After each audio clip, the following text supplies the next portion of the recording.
Yo, what is up everyone? It's your boy, Not of Milner, doing another reaction video. This is going to be over the Halo Infinite Winter Update overview.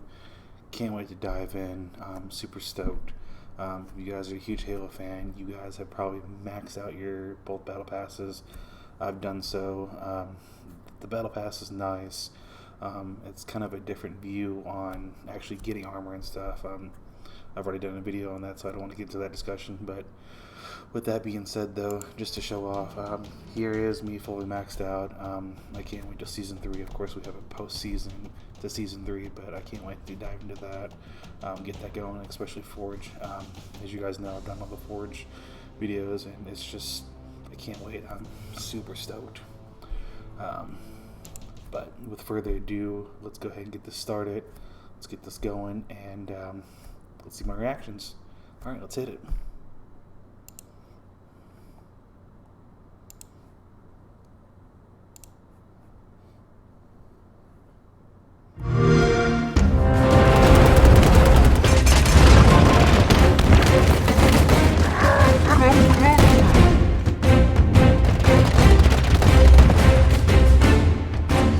The Winter Update is our holiday celebration of all things Halo. We're delivering our Campaign Network Co-op, our Forge Open Beta. We're shipping a whole bunch of cool things inside of our free-to-play multiplayer product. It's all free, coming out on November 8th of this year.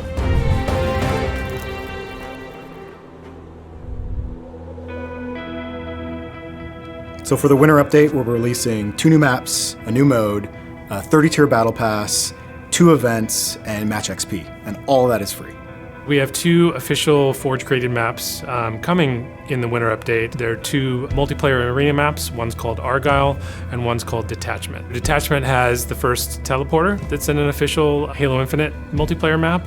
From a gameplay perspective, having something where really a teleporter plays to like a flank or like kind of an assault on a position in a surprise way is super cool. And like I think the way it really worked into that map played out really well and adds a lot of counterplay to like people hanging out on the island and camping that space. ARGYLE is cool because it has this big kind of open central yard, and it has some really interesting flank routes around the sides. And so you can go like really just frontal assault and try to push your way in, or kind of be a little sneakier around the sides. Having this big kind of central courtyard has created a lot of really cool gameplay that feels different than a lot of things we have in Infinite so far.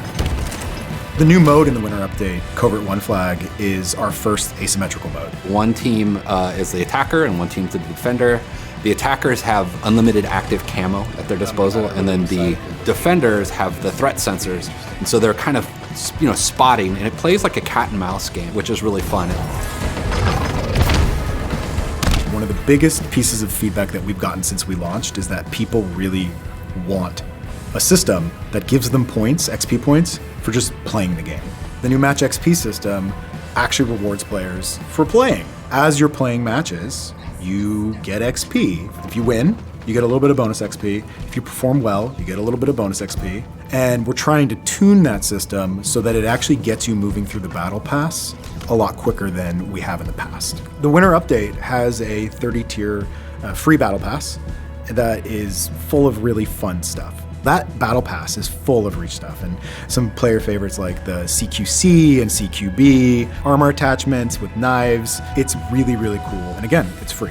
We also have 2 events going on with the Winter Update. The one in December is called Winter Contingency 2. And then in January, we have the Joint Fire event. I'm excited for folks to jump in to start enjoying the new additions that are coming with the November update.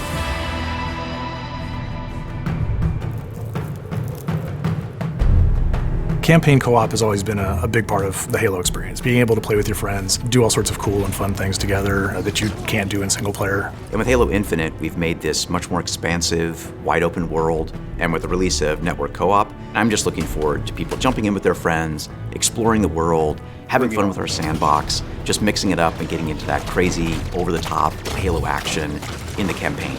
Whether you're playing single player or you're playing co-op with your friends, any progress made is saved. So it's not a case now where, you and I are going to get together, we're going to play, and we're going to play your game. What we're going to do is start everybody at the place where the furthest behind player was in their individual save file that they picked. Nobody misses any of the campaign, nobody's breaking the sequence, and you're still getting to experience the full story in order. Objects are the same way. Collectibles, data pads, even Spartan cores. So if you've collected a Spartan core, let's say, and I haven't, when we go to that Spartan core, it's still interactive. And any one of us can activate it to collect it. Those who haven't collected that particular Spartan core, they get it. And a fun little feature specifically regarding skulls is at the beginning of the fire team when you're setting it up, the set of skulls we'll have to choose from is all the skulls that everybody has brought. And so it's a bit of a bragging moment from you. You can say, yeah, birthday party, that's mine.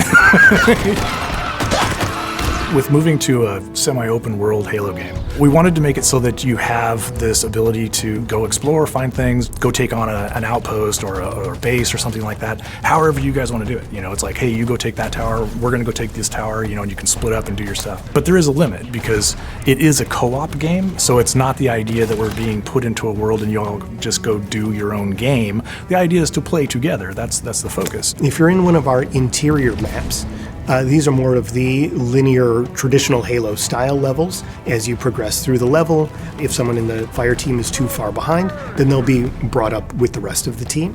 When you're out on the ring, what we have is a radius-based system. We went to the largest base that we have in the game, and then basically made the space double that. So you have tons of room to go outside of that, come back, lots of room for aerial vehicles.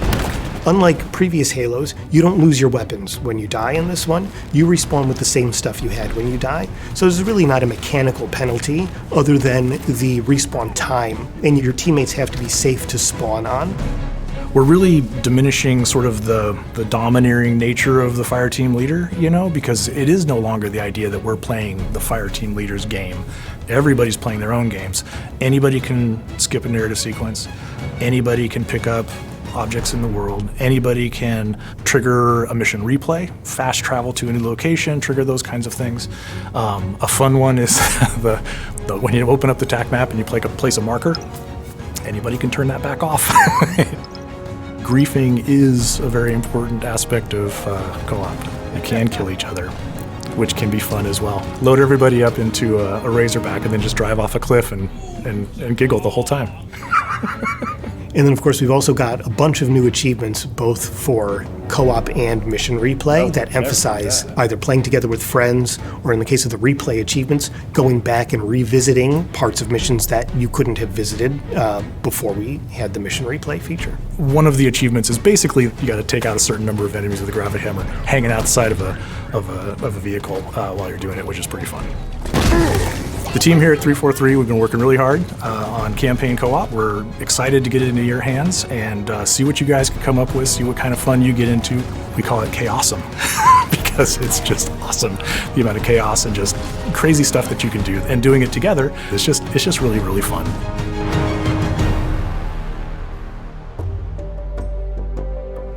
As part of the free winter update, we're super excited to release the Forge Open Beta, our most powerful Forge tool yet.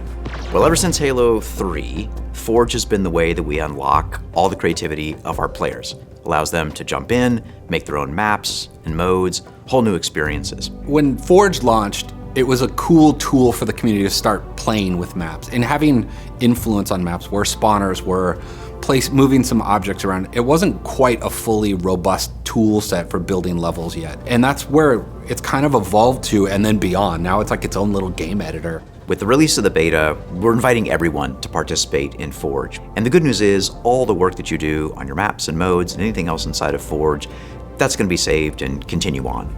Basically, how Forge works is you go into Forge and you place a bunch of different kind of objects to create a space where players can play in. And then you decorate it with different materials or colors, lights, VFX, and audio. And they can then save them, they can share them, and then play them with other players. Even if you're not intending to play Forge, Forge has a lot to offer you, because all those players who are making stuff with Forge will be available to you, and so you'll be able to create custom games and play that content with your friends. Our Forge system that people are going to experience with the winter update, it is at a whole other level. Like, there's nothing that we've done with Forge like this before, and the type of content that people are going to be able to make for Halo Infinite is insane. In Halo Infinite Forge, we've increased the object count to around 7,000 objects.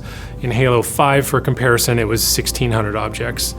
As a forger, I think the thing that's going to surprise us a lot is be able to scale objects. Like, for example, like these objects look like these massive pipes are running underneath ground for this facility. It is literally just a small cable or a hose that he's scaled up and changed material on. I personally think scaling is going to be changing a lot of how these maps are going to be looking visually, and it's going to blur the line from a Forge map to a dev quality map. I'm excited about a lot of things, but I think I'm most excited about the visual scripting language. You know, this is the deepest players have been able to get inside our code or scripting language. Even if you're not familiar with visual scripting systems, it's really easy to get started, to start to recombine things. You can drag nodes into your scripting space and draw out the events and the functions that you want to do in your map. We've been able to get you a lot closer to the systems. We've got over 100 different nodes that I could only dream of back as a player in Halo 5. I'm very, very excited to be able to offer these to players, like things that I wanted to do before, and finally we get to do them now. You know, whether it was Griffball or Infection, a whole bunch of things that are now core to Halo, all came from mode work inside of Forge. And I think with the new visual scripting system, players are going to have the ability to do even cooler, more interesting things than they've had a chance to do in the past. That's going to be super exciting.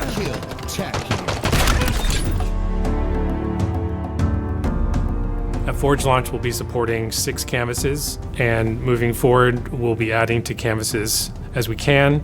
The canvas diversity we have is pretty fantastic. In fact, we have a player requested canvas, which is blank, which is just an empty canvas. So no matter what kind of experience you're trying to create, the canvas backdrop, well, we've got your back.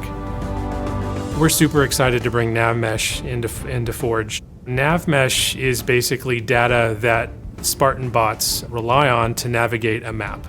This is the first time that bot support has appeared in Forge in the Halo series. It always just blows me away, people's creativity, taking things that we've done and making them new again with their own imagination. We've already seen a lot of amazing content being created by the community and our Forge Council. It's super encouraging to already see, before we've even released this, what this thing is capable of. And the amount of content that they're going to be able to create, it's kind of unstoppable. The Forge Council is already making a wide variety of experiences. I've seen really amazing arena maps. I've seen crazy scripts. They are really pushing Forge.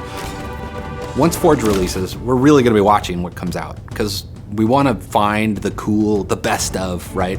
And surface those things to players in any way we can. The more we can take those things and kind of put them up on a pedestal and inside of the rest of our game and kind of let the rest of the community play them, that's super cool. And that's really the heart and spirit of what Forge is. What people should expect with Forge is that, much like the rest of the game, it's just going to continue to grow and evolve as we add new game modes and new objects with Forge, or just, in our suite of modes in general. We'll be bringing those things into Forge and adding some of that scripting functionality so that the players will have access to all that kind of stuff. Forge is going to evolve based on what the community wants, right? We've already started a good dialogue with the Forge Council. They've given us some good feedback. Once Forge goes live, I'm super excited to hear what the community says, because that's going to be our North Star in terms of what Forge turns into. On behalf of the entire Forge team, we are so excited to see what the community makes with Forge. It's been a long journey, and we're excited to finally share this with you. I think this is the start of a new part of the journey of Infinite, and where we continue to evolve as a service, and how the game will continue to expand alongside of the community as we keep releasing new features and making the game crazier and more fun. The Forge Open Beta is available on November 8th, along with Campaign Network Co-op and Mission Replay, and some great additions to our multiplayer experience. All part of the Winter Update.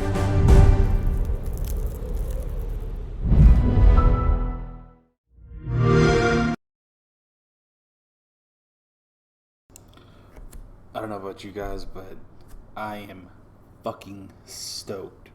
I know everyone's talking about it should have been in here from there, but with being a gamer, a Forger, a huge Halo fan, yes, I would have rather waited for all this to come into play and been fine with it.